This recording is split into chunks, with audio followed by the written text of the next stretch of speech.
बहुत पुरानी बात है। किसी गांव में एक कुम्हार रहता था। वह बहुत अच्छे और सुंदर मिट्टी के बर्तन बनाता था। शीत ऋतु चल रही थी। एक बार बर्तन बनाते समय उसने 4 घड़े बनाए।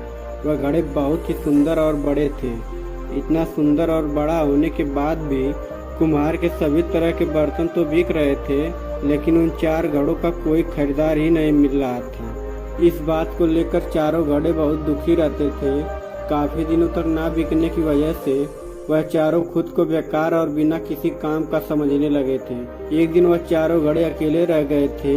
अकेलेपन को मिटाने के लिए चारों आपस में बात करने लगे। पहला घड़ा बोला, मैं तो एक बहुत ही बड़ी और सुंदर मूर्ति बनना चाहता था, ताकि किसी अमीर के घर की शोभा बढ़ाता, लोग मुझे देखते और मैं गर्व महसूस करता। लेकिन देखो, मैं तो एक घड़ा बनकर ही रह गया, जिसे आजकल कोई नहीं पूछता। तभी दूसरे घड़े ने अपनी परेशानी बताई और बोला, किस्मत तो मेरी भी खराब है। मैं तो एक दिया बनना चाहता था, ताकि लोगों के घरों में मैं रोज जलता और चारों ओर प्रत्येक दिन रोशनी ही रोशनी बिखेरता। लेकिन देखो क्या किस्मत है, केवल एक घड़ा बनकर रह गया। तभी तीसरे घड़े को रुका ना गया और उसने भी अपनी परेशानी बतानी शुरू की। वह बोला, किस्मत तो मेरी भी खराब है मित्रों। मुझे पैसों से बहुत प्यार है, इसी कारण मैं एक गुल्लक बनना चाहता था।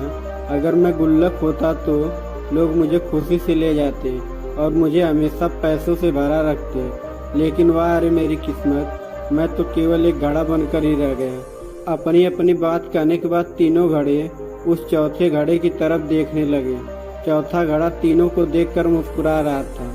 तीनों घड़ों को चौथे घड़े का यह व्यवहार अच्छा ना लगा और वह बोले, क्या बात है भाई, क्या आपको घड़ा बनने का कोई दुख नहीं है? क्या आप खुश हैं? जबकि 3 महीने हो गए आपका कोई खरीदार नहीं मिला।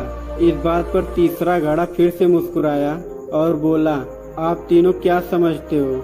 क्या मैं दुखी नहीं हूँ? दोस्तों, मैं तो एक खिलौना बनना चाहता था, ताकि जब बच्चे मुझे खेलते तो बहुत खुश होते और उनकी प्यारी सी हंसी और खुशी को देखकर मैं भी खुश होता। लेकिन कोई बात नहीं, हम एक उद्देश्य में असफल हो गए तो क्या हुआ? दुनिया में अवसरों की कोई कमी नहीं है। एक गया तो आगे और भी अवसर मिलेंगे। बस धैर्य रखो और इंतजार करो। बस फिर क्या था, बाकी तीनों घड़ों के मन में भी खुशी छा गई। बस 1 महीना और बीता ही था तो ग्रीष्म ऋतु की शुरुआत हो चुकी थी। अब लोगों को ठंडे पानी की जरूरत महसूस होने लगी थी।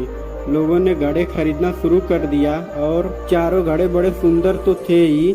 लोगों ने जैसे ही उन्हें देखा, तुरंत ऊंचे दामों में उन्हें खरीद लिया और आज वह घड़े सैकड़ों लोगों की प्यास बुझाते हैं और बदले में खुशी और दुआएं पाते हैं। दोस्तों, इस कहानी से हमें जीवन के लिए बहुत कुछ अच्छा सीखने को मिलता है। दुनिया में बहुत से ऐसे लोग हैं जो वह नहीं बन पाते जो वह बनना चाहते थे। ऐसा होने पर खुद को असफल महसूस करते हैं और हमेशा अपनी किस्मत का दोष देते रहते हैं। कुछ लोग एक उद्देश्य रखते हैं और उसे पाने के लिए पूर्ण प्रयास भी करते हैं, जो कि सही भी है। लेकिन जब असफलता हाथ लगती है तो अपनी किस्मत को कोसते हैं और पूरा दोष दूसरों को देते हैं। लेकिन यहाँ ध्यान देने वाली बात यह है कि क्या हुआ, हम अपने पहले उद्देश्य में असफल हो गए। क्या हुआ जब हमने एक अवसर गंवा दिया। यदि ऐसा हो तो कभी खुद को असफल नहीं मानना चाहिए।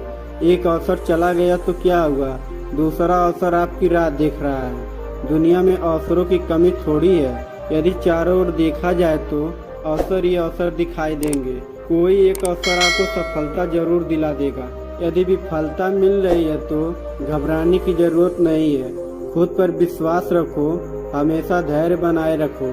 धैर्य रखकर लगातार प्रयास करने वाले लोग अंत में सफल जरूर होते हैं।